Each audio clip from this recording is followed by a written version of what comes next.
Magaling ka na magtahi yan, boy. Ilan taon ka na? Ha? 9? 12? 12 ka na agad. Ang liit mo. Bakit ang liit-liit mo pa?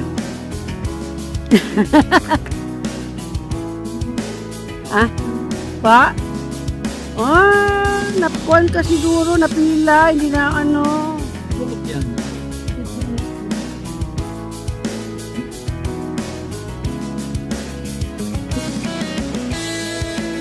Yan guys. 12 years old na pala yan guys. Hindi siya lumalaki. Kasi nahulog pala ng maliit pa. Pero ang galing na niya mo tumahi ng sapatos. Ang galing. Mas mura dito magpatahi kaysa makina. Mahalin. Yung pa kanyang tatay. Yan.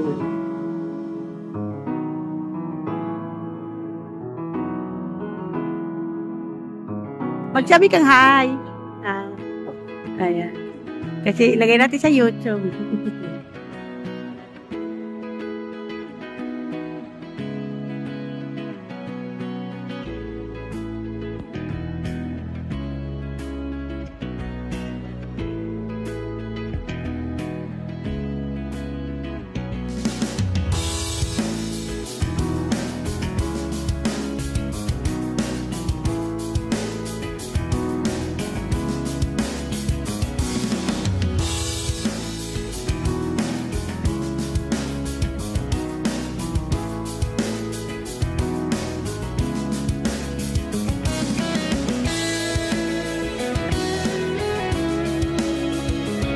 Ayan guys. 12 years old lang siya pero marunong din siya magtahi ng sapatos. Mas mura po diyan magpatahi kaysa doon sa machine na kilala. Yes, thank you for watching.